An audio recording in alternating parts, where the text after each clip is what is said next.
La razón de la crucifixión de Jesús, de subirlo al monte, atarlo, cargar su cruz, ¿no?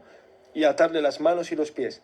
La subida de Jesús al monte, ¿cuál era su propósito? ¿Ser juzgado o decisión suya de salvar al pueblo? Una vez sube al monte ya había sido juzgado. Perfecto. Así que él se entrega deliberadamente. No, permíteme un momento, porque eso es cambiar la historia. Jesús, en la cruz, si su intención era salvaros del pecado original, no le pida ayuda a su Padre.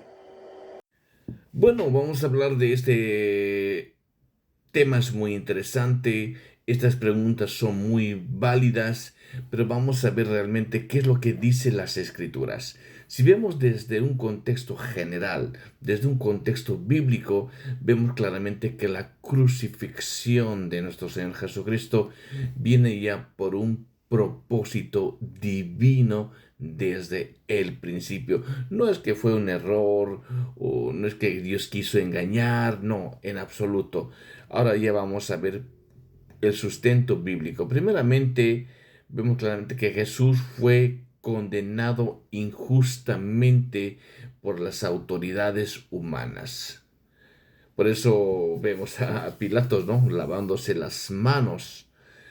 Luego Jesús se entregó voluntariamente para salvar a su pueblo. Y esto es evidentemente verdad.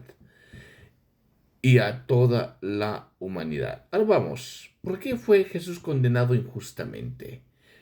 Vemos claramente, uno, arrestado sin ningún motivo. Y esto lo podemos ver en Juan capítulo 18, versículo 12. Luego, fue juzgado ilegalmente de noche, ¿vale? De noche. Y este relato lo podemos ver en Mateo capítulo 26, versículos 57 al 68. Vemos también que Jesucristo fue acusado con falsos testimonios. Y esto lo podemos ver en Marcos capítulo 14, versículo 56. También vemos claramente la declaración inocente por Pilatos. Y esto lo podemos ver en Lucas capítulo 23, versículo 4, y también en el Evangelio de Juan capítulo 19, versículo 4. Vemos también que aún así fue entregado a la muerte por prisión. ¿Y prisión de qué parte? De la parte legal, de la parte humana, de la autoridad humana.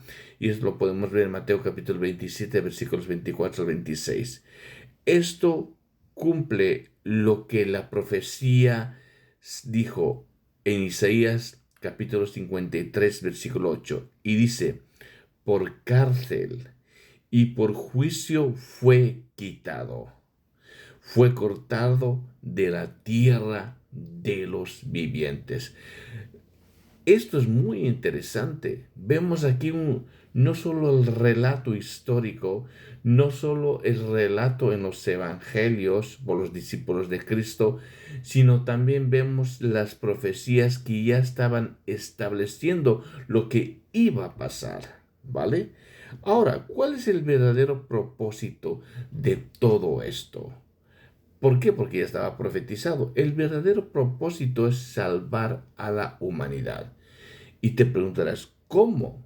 El musulmán se rasga las vestiduras, dice, esto es ilógico para él, porque sabemos que evidentemente él no cree en la crucifixión de Cristo y menos en su resurrección. Entonces, el propósito podemos ver en Mateo capítulo 20, 28, en el cual dice, el Hijo del Hombre vino para dar su vida en rescate por muchos. ¿Quién dijo esto? Nuestro Señor Jesucristo. Juan capítulo 10, versículo 18 al 18 dice, yo pongo mi vida, dice Jesús, nadie me la quita, sino que yo la pongo de mí mismo. ¿Vale? Entonces aquí está diciendo Jesús, yo la pongo mi vida. Entonces Juan 3:16, ese texto que todos conocemos, porque de tal manera amó Dios a quién, al mundo que ha dado a su Hijo unigénito, para que todo que en él crea no se pierda, mas tenga la vida eterna.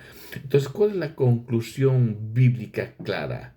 Podemos concluir, que Jesús no murió porque lo vencieron, sino que murió porque Él quiso salvarnos.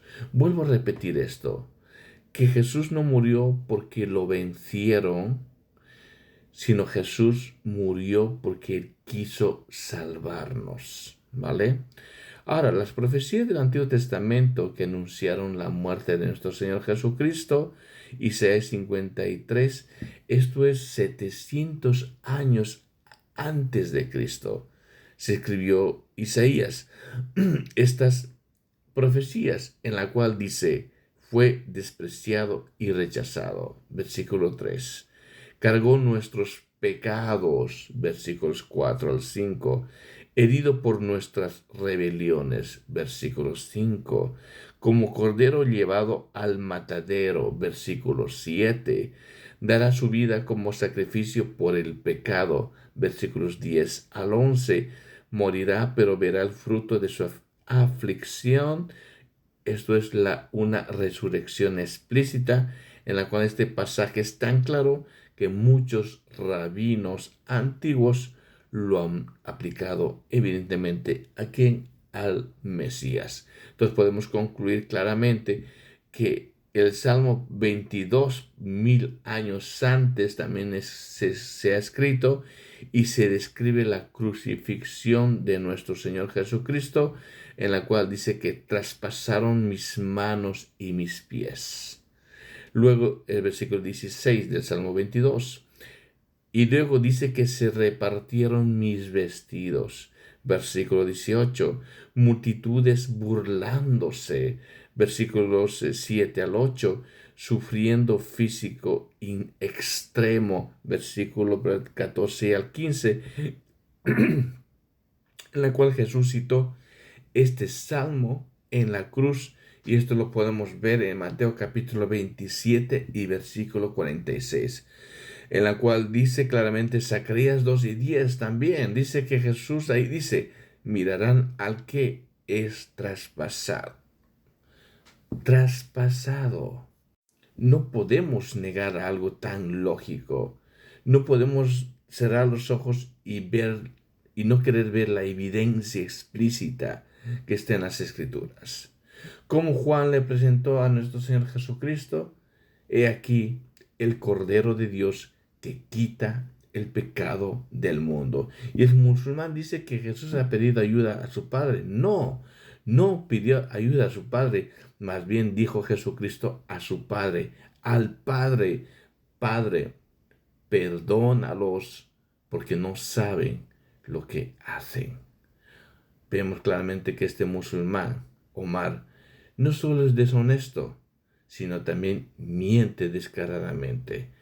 Y evidentemente retuerce lo que está escrito en la Biblia. ¿Para qué? Para dar validez a la mentira de su ideología, de su religión, de su creencia.